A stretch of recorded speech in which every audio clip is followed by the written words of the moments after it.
He's a four-time champion. He spent 25 years in the sport and won 93 times. Jeff Gordon changed the face of racing when at 21 years old, he began his full-time Cup career. Everyone had an opinion about Jeff, love or hate. He brought a whole lot of mainstream fans and media attention. Jeff is so much more than a championship race car driver, though. He's relatable, smart, a father, a broadcaster, a businessman, and a great person. He has done it all. I sat down with Jeff to talk about those early days in the sport, his skills as a breakdancer, and his continuing passion for the sport of NASCAR.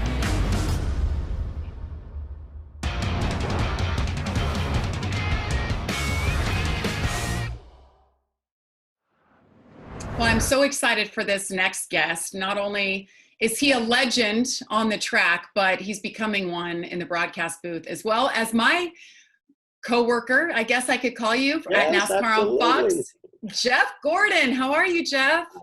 I'm good. Well, as good as I can be, in this environment. Spending a lot of time in this chair and doing Zoom meetings and conferences and interviews and things. But, I think it's been a great way to connect with my kids and my wife, on another level, even though it's been very challenging. And then I've really enjoyed being able to stay connected to racing through iRacing and what Fox is doing there. So making the best of it and trying to stay positive and hopefully, get back to that track soon. Absolutely. Well, we've always known that you're basically a jack of all trades, Jeff, but you posted something that I was blown away. I didn't know of how course. long it was going to take. Well, here I am, a woman with long hair, very envious, watching you do the color on your wife's hair, Ingrid. How did you learn how to do this? Well, first of all, she came to me with the request, and I said, "Yeah, right. You're kidding me." I never in a million years did I think I'd ever be doing my wife's coloring, but she's like, "No, I got to get these gray out. I can't do it. And so I said, "Well, all right, walk me through this." And I needed a haircut, so it was sort of a trade-off of, all right, if I do this, you can cut my hair, and so yeah, it was pretty cool. She actually FaceTimed with the person that normally does her color, and they were FaceTiming the products Ingrid had gotten sent home, and he told me how to mix everything, and so he's there, and Ingrid's helping me, and what made it easier, made me it look like I knew what I was doing is that it's how she kind of separates these sections where you can then go in there and basically paint. It's just like painting. Yeah. And I it was a fun little thing to do. It was a great way for Ingrid and I to kind of connect and do something different, and just went on to the long list of things that I never thought I'd ever see myself doing, that now because of the stay at home and being quarantined, the things that you do, besides that, helping my wife be a third grade teacher, helping my daughter with the sixth grade, helping around the house with cooking and cleaning and all these things. It's something that we're going to always look back on and go, wow, look what we did when we didn't think that we could. Yeah, we're all supposed to be at the racetrack, and now we're finding out new things about ourselves and new skills. And your hair looks good. How did Ingrid's hair turn out? So thank you, Mike. I was pretty happy with the haircut she gave me, and she seems to be. I think the thing I learned the most through this is that when a woman doesn't feel comfortable or confident with her hair, it affects her mood, right? And so when I did the color, I didn't see her for like 30 minutes because I guess you go and then get in the shower and rinse it all off, and then she did the blow dry and everything. She comes down like a whole new person, just beaming, like moving her hair around, and it's like feel it. I didn't know that it changes the texture, it changes all these things, and she had a big smile on her face. So obviously that put a big smile on my face too. A whole new level for you, Jeff. You just never knew. Okay, so you mentioned iRacing, and obviously it's something that just kind of has become what it is through all of this quarantine stuff. So I was curious, before you started broadcasting, obviously you've done some in the past, but what was your level of interest or knowledge about iRacing? It was pretty minimal. I had been, it actually wasn't long before that. I actually was at Hendrick Motorsports, and Greg Ives and Chad Canals both have some sort of iRacing setup in their engineering group rooms. And so I was visiting with them, and I saw it over there, and I said, "What's this?" And they said, "Oh, we do this before every race. We'll hop on and make a few laps. Maybe an engineer, or maybe William will come in, or Alex will come in. They'll hop on and we'll ask questions." I said, "Okay, cool. Let me hop on there." And so the very first one that I did, it wasn't a race. It was just making laps. I happened to see Chili Bowl on there. I was getting ready to go to Tulsa for the Chili Bowl. I said, "Oh, I'll hop on there." I couldn't even make a lap. I mean, it was embarrassing. I was like, wow, this is hard. So then a couple weeks later, I came back over to Hendrick, and I was in Greg's engineering room and saw his setup, and I made a couple laps. And so then I was like, okay, cool. This is pretty neat. Well, it just so happened when I got back from Atlanta, when they postponed that race weekend, I went over to Hendrick because I just thought there might be a chance that if we're postponed for a while, iRacing might be something we do. So I hopped on and made some laps at, I guess it was Homestead, because that was going to be the first broadcast. I just want to have a better feel for the track and what the drivers are going to be going through, similar to what I do in a regular broadcast. I want to know everything about what these drivers are experiencing, what the car handles like, what the challenges of the track are going to be, the tires, the aerodynamics. And it just blew me away how quickly I realized how realistic iRacing is, and also how challenging. So that's the only bit of experience I had until I actually did the Talladega race. Yeah, and that was a lot of fun too, especially the aerial view Oh of my you gosh. flying through the sky. Yeah, it went pretty much like a real Talladega race. If you look at my stats at Talladega, I think I wrecked 80% of the time, and won like 5% or 10% of the time. I mean, it just it's a tough. It's very realistic in iRacing, and I mean, the competition was real, but it was nice to know that when you hit something spun out, that the damage was not real, and neither was the pain. Yeah, right, exactly. And one thing that's been interesting for you in this, unlike me, where we can't physically go work, I'm in another state and I can't report on those races, but you've been able to work with Mike Joy, and with DW retiring, you guys only have 4 races under your belt. So working together on iRacing, how has that kind of helped you in your relationship and maybe the chemistry? Yeah, I think it's just, we were only 4 races into the season, right, with just me and Mike up in the booth. And so you're right. It's a new working, even though it's a working relationship that's been there for several years, it is a different dynamic. And so being in the booth together, you have to build and work on that relationship to know where you can take things, and where you can count on one another, where you can smile and laugh about things, and cut up, and when you need to get serious. And I love working with Mike. He's such a professional. I lean on him a lot for his viewpoints, whether we're in the broadcast or just, having discussions, because I love his point of view, his perspective, his knowledge and experience of from the TV side of things, and just the sport in general, and his knowledge in general. So yeah, this has been great, for us to continue working together. And I think similar to drivers staying active with iRacing and kind of tuning up for racing, it's been the same thing for us from a broadcast standpoint. To be actively doing the broadcast every week, even though it's not the real thing, it has been great reps for us, and a great experience in building that relationship for us to when we do go back racing. And who knows, when we do go back racing, what that's going to look like, right? What is that going to be like?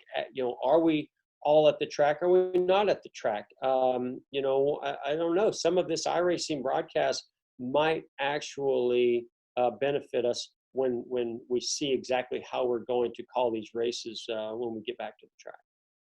Yeah, I think it's definitely changed the face of how we do broadcasts. And now our bosses see what we're capable of, not having to physically go to the track. Well, I speak for you, not as a pit reporter. Hopefully we'll get back to the Listen, track. Jamie, we want you in this broadcast. We got to figure out a way from Indiana, Yes. how to get you in them, because, I think that there is some interesting aspects to the strategy and the drivers and what they're going through at home, how they prep, all those life stories that you guys always connect with so well on our broadcast. So we are missing that. We need more of that. So I hope over these next couple of weeks we can find a way to tap into that. But if not, I'm looking forward to hearing your perspective on what's been going on behind the scenes as drivers and teams get ready to go back to the racetrack, and the reality of being there at the track again.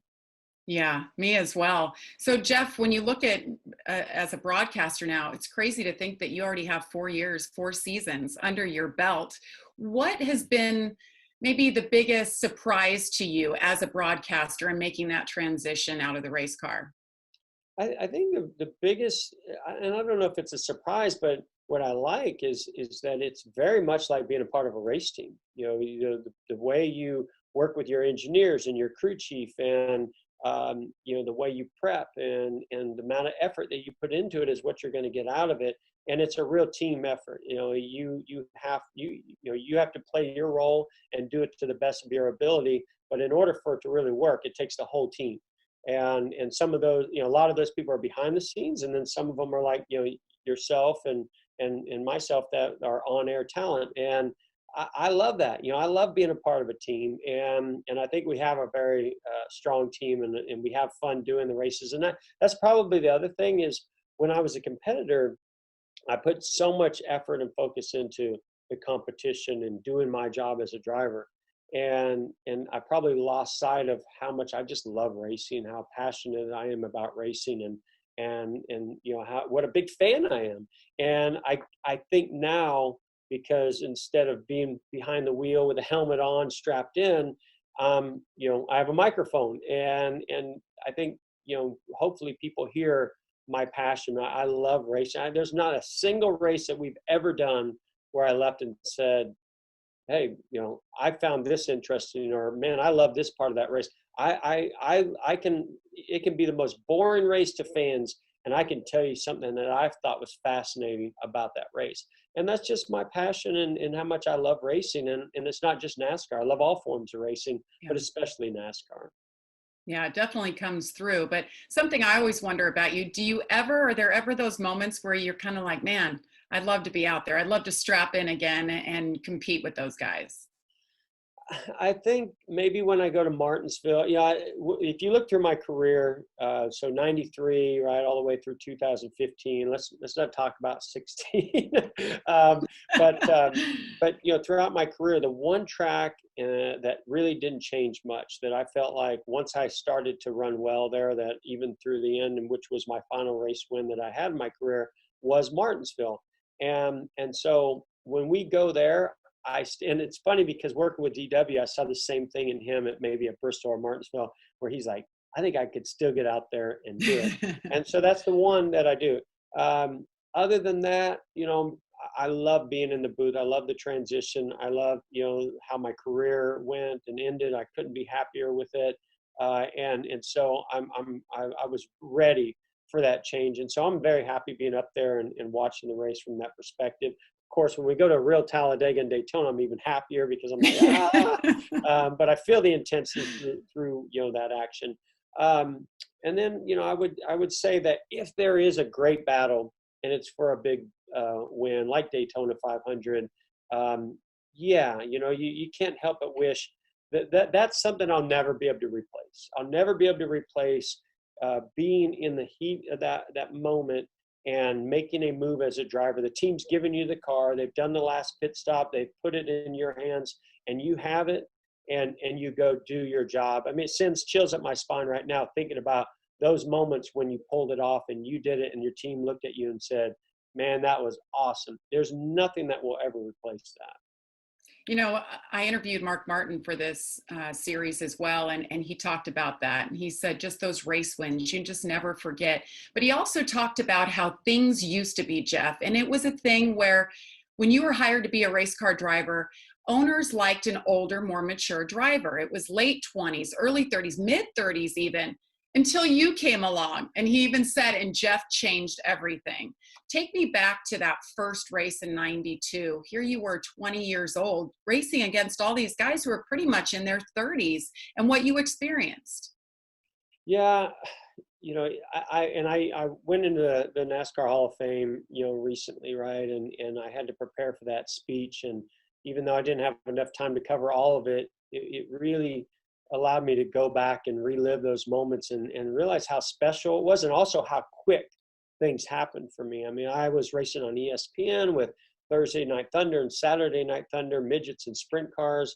And, I just happened to get one opportunity to go qualify for a NASCAR race and qualify in the outside front row. And my whole world turned upside down. And so that was the end of 1990.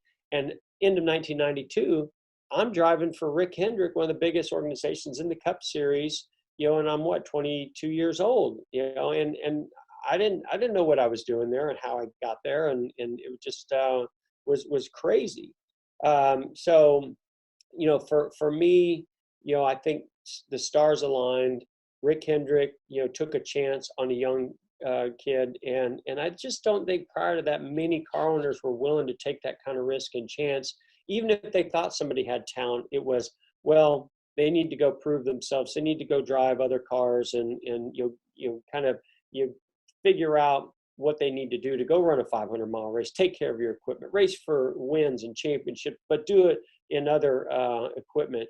And Rick Hendrick, saw something in me that he wanted to take that risk and chance. So I guess what I'm saying is, if more car owners at that level gave more young guys that opportunity, like maybe we're seeing today, I think more young guys would have been successful like I was. It just was, not many were willing to take that chance. Absolutely. And throughout your career, Jeff, and I love talking to you when we're on the road or whatever about it, but you were the first driver that really transcended NASCAR. You went New York, you went mainstream, and you were on Saturday Night Live, and the list goes on. What is it about you, maybe in what you did, that caught the attention of outsiders besides on the track? Yeah. I mean, I quickly was surrounded from some folks. Some of it was because of sponsors. So, whether it be a big marketing, company and product, which originally was Coca-Cola. Okay. That was at Hendrick Motorsports as a sponsor. And there was a guy named Hal Price who worked for Coca-Cola. When we left Coca-Cola, went to Pepsi, Hal Price left Coca-Cola and started doing some work for me. And he just understood marketing on a level that I never had before. And he just started throwing out these crazy ideas. Just, hey, you need to bold things, he was looking at me as, listen, you're, young and good looking, and you're a race car driver, and we need to, put you in People magazine, and we need to, take you up to New York and all these things. And so to me, I was like, no. I'm a kid that I just, came from Indiana, driving, open wheel cars with a mullet and a mustache. And, none of that I was really comfortable with. But I think there was one side of me that I realized now even more, that, you're a calculated risk taker as a race car driver. And you have that off the track too. You just have to be willing to put yourself out there and not overanalyze how people think of you. And so I learned through those times of, what, I have something unique. I'm from California. I came from an open wheel background, and I don't mind doing some of these things and taking some chances. And Hal recognized that, and he would push me. And sometimes it was too far, and sometimes we had to pull it back. And that just started to evolve into other opportunities. And eventually that led to, like the Saturday Night Live thing. I mean, I got asked to do Saturday Night Live, and I was like, no way, I'm not doing this. That's crazy. I can't pull that off. I'd look like an idiot. And luckily, they came back to me and said, hey, you never responded to our request about doing, Saturday Night Live. And I was like, well, I thought you were joking. You didn't really want, no, we really want to do it. So it was probably the greatest experience outside of racing and having kids, that I've ever, I mean, my heart was pounding. It was exhilarating. It was one of the coolest experiences. Yeah, I put myself out there. I made a fool of myself at times, but it was an absolute blast. And it also, now I look back on it as one of, my achievements that's probably, that ranks up there with Daytona 500 wins and championships that I never thought it would. What was the reaction of that performance and being on that show, especially from the NASCAR community? Well, we really didn't have social media around at that time, so I don't know if I got a great feel for what people were thinking. Thank goodness. I don't know if I wanted to know, but I think it depends on who you are, right? I mean, I think if I had to guess, some of the older veteran drivers were probably like, well, man, I would never do that. But at the same time, they go, you know what? That's good for the sport. And so I think that was sort of my approach, is that I saw what Earnhardt was doing, and I saw what maybe a Bobby Labonte was doing, or Dale Jarrett, or Rusty Wallace, and I thought that was cool, but that wasn't me. And so I was like, how can I do something that maybe is a little bit more, who I am, and continue to grow the sport? Again, it goes back to the passion that I have for racing. And when I saw that NASCAR had so much capability of exploding, and I went through that, right? I saw us go to Indianapolis. I saw us go to Las Vegas and Southern California and New Hampshire, and just start spreading out, Kansas, all these places. And I saw the fan base just swarm to the tracks, and at home watching on TV. And I sort of felt like a bit of a celebrity, to be honest, back then. And it was really, really cool. And I just wanted to take it as far as I could. And I had people around me that had some vision that pushed me to see where we possibly could take it. And I'm sure that was a lot to balance too, though. You had to focus on your task at hand and winning those championships, and you were able to do both.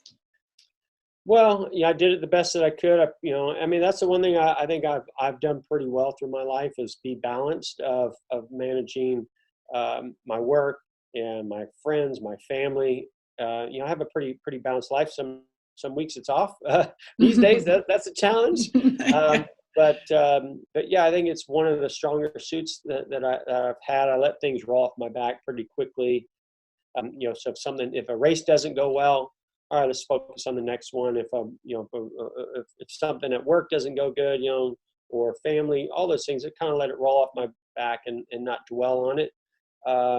And so, I've just always tried to keep that balance throughout, whatever I'm doing, and try to keep things in perspective, stay humble. I had a humble beginning. A lot of people thought I was just handed this, because my parents had a bunch of money. But, I think if people really know my story, they realize how hard my parents had to work to get me into racing, and how that impacted me and who I am and what I want to teach my kids. That hard work and perseverance and, a good attitude is going to take you a long way in life.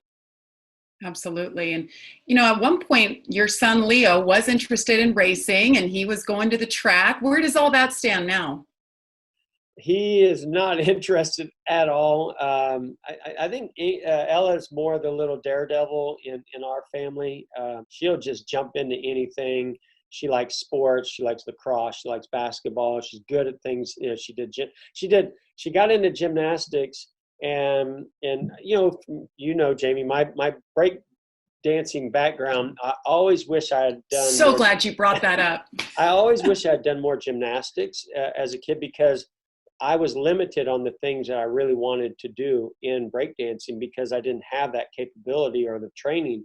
And so when she wanted to do it, I was so proud of her. I'm like, oh, this is awesome seeing her doing flips. And I didn't want to be a gymnast. I just wanted to learn these things so I could go impress people or so I could go do something and go, wow, I can't believe I did that. But for her, she took it straight into a competition, won her first competition. She went out there and won the whole thing.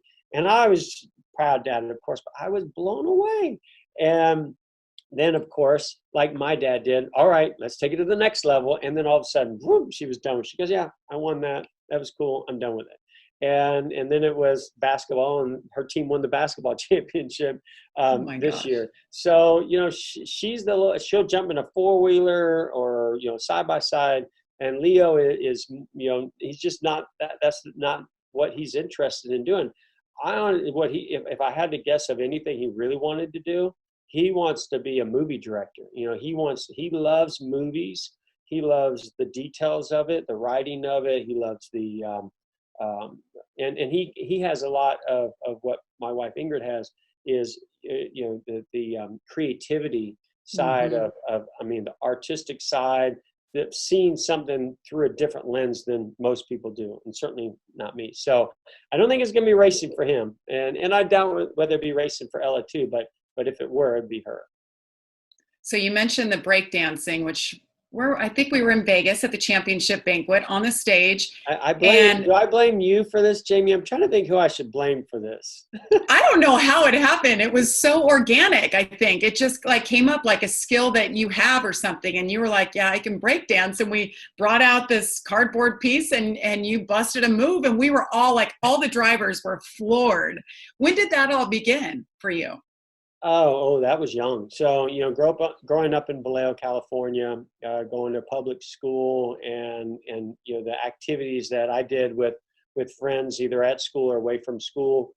It was during this breakdancing age where things were just blowing up. And I'll never forget, I'm trying not to get too long with this story because it is a long one, but I started doing, saw some of my friends in the hallway, like at lunchtime, doing some moves. I was like, oh, that was cool.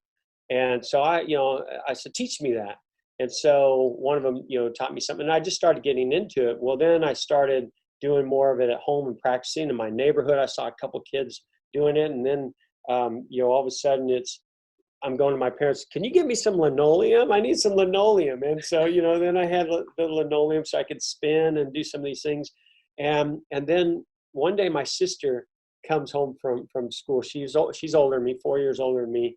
And she's like, hey, you're into breakdancing, right? And I'm like, yeah. She goes, well, there's this kid, that I know or this other guy in my grade, in my class.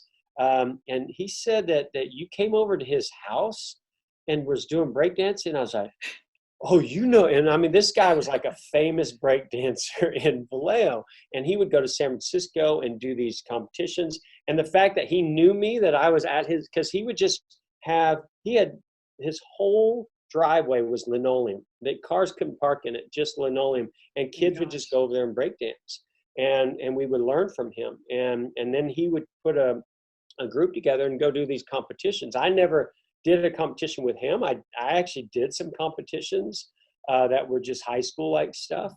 But, I only wish, Jamie, and the reason why I was so hesitant to do these things around, events like what we did in Las Vegas is just because I'm old and I'm not as flexible and I just don't have the skills that I used to have. But I mean, I used to be able to do some things that were really, really cool. I mean, just all kinds of flips and spinning on hands and standing on my hands and these gyros and things. So, when I go do that thing that you got me talked into and all that crowd going, I am a crowd pleaser. I've realized that I like to please the crowd, whether it be behind the wheel of a race car or on a stage being able to break. I do like to do that. So it doesn't take too much twisting in my arm, but it was cool to do that, but I couldn't do near the things I really wanted to do. Oh, it was awesome. You are an entertainer, and that's something else I wanted to get to, Jeff. I love how you've always just seemed to have fun outside of the race car too. You're not just 100% all about what you're doing in your job. You like to have fun. I want to know what I would call it the golden era of your career was behind the wheel, maybe the group that you hung out with, just that time period that you had the most fun as a race car driver. Yeah, and this is where things I'm a big believer that you can't have it all, right? Like you're going to have great success in one area, and you're going to have other areas where you struggle, or you're going to and again, I talked about having balance, and that's a very hard thing to achieve. But to have balance, one can't be highly offset. And so when I look back at the most successful part of my career on track was when I was probably the least social and not having as much fun off the track. And I'm not trying to go into my relationship with my first wife or any of that stuff. It's just that's the way our life was. We're very serious. We we spent a lot of time together, and we had a very close knit group of friends. But it wasn't just living life the way that I did once. I went through the divorce. So when I went through the divorce and married Ingrid, we had fun. It was like, let's let this. I've worked so hard for this life, and have the ability to go travel the world and meet new people and just enjoy these things. And that's what I wanted to do. Well, then the racing suffers, So, right. And Ingrid and I had a lot of talks about this later in my career when I knew that my last year was going to be coming along in 2015. And she and I talked, and I said, we have a great life, and we have beautiful, healthy children. I said, but I got one last chance to go out on top. And I want to do that. And she's like, absolutely. She goes, I love, cheering you on for a win. She's like, but what do you have to do? And I'm like, well, I got to sacrifice something else. And it's probably going to be family time and time with you. And I got to put it all out there, not just on the track, but behind the scenes with Alan Gustafson and my team and everything they need from me. Physically, I got to be ready, and mentally I need to be ready. And she, was amazing through all that. And I really believe that's why, in 2015, I had a successful year. And I was able to go and not just win at Martinsville, but go to Homestead and battle for the championship. And so, I when you say the golden era, to me, I think 2000 let's see. So, I'd say 2005, 6, 7, around there, because I won the Daytona 500 in 2005. 2006, Ingrid and I got married. 2007, we had our first child. And I think it was the best balance for me of competitiveness, because I think it was 07, Jimmy and I, battled for the championship, I think in 07. So I was having a great time with the sport. The sport was still in a really, good place at that time. And I was in a great place in my life. So if I had to pick one or area of that it all sort of lined up, probably somewhere around 05, 06, 07. That's awesome. I'm sure you could look at any part of your career and say this was kind of a real highlight, because you had a lot of them. Well, 98, nothing's going to beat 98 from a statistics, and if you look at those numbers in 1990, I think the last 22 races of that season, I think my worst finish was like 5th. It was some crazy number. So nothing will ever match that. But at the same time, I would win the race. I mean, this is how crazy that time was. We would go and expect to win. I mean, I'd go to the track and go, man, if we don't win, we didn't do our job. And we won a bunch of races that year, and we won the championship, all these things. But I would leave a race win, after doing the hat dance and the interviews and all those things, and go home, and it'd be a quiet dinner.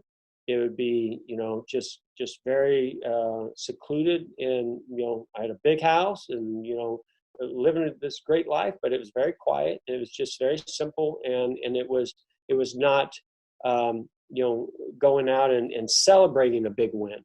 And I can promise you that was a lot different than 05, 06, 07. I didn't know when the next win was going to come, and I celebrated it to the fullest. That is awesome. So obviously we would love to keep you in the broadcast booth forever, but we know things change. We have a good schedule right now, but there's been talk out there that you're going to get more involved at Hendrick Motorsports. Is that still something, Jeff, that you're looking to, and perhaps one day even taking it over from Rick? Yeah, it's a good question. I mean, it's conversations that have all the time. I wish I had more, to kind of, go off of, but I think I go back to balance. So when I'm doing the broadcast portion of the season, and I still do things for Fox as you do, post, the season, or the Fox season ends in June.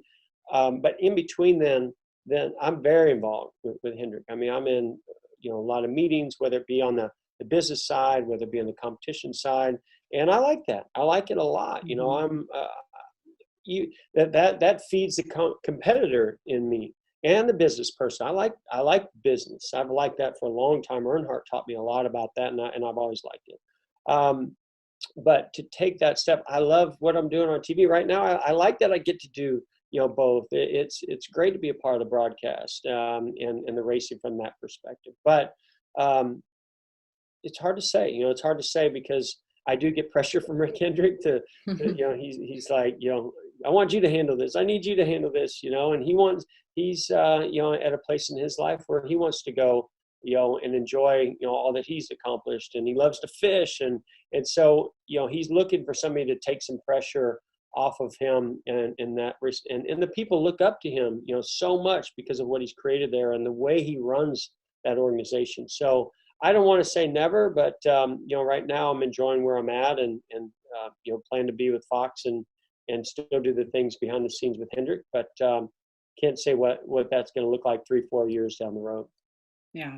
Well, it's been fun, Jeff. Thank you for coming on. I was a little nervous because I'm like, geez, he's a coworker now. I better not mess this up. Oh, I knew you couldn't mess it up, Jamie. Loving working with you, and you shine in everything that you get yourself behind too, whether it be the dog shows, doing things for animals like you do, or on Fox. So I knew it'd be easy and fun as usual. Oh, thanks, Jeff. It was a pleasure, and hopefully I'm going to see you face to face at the track before long.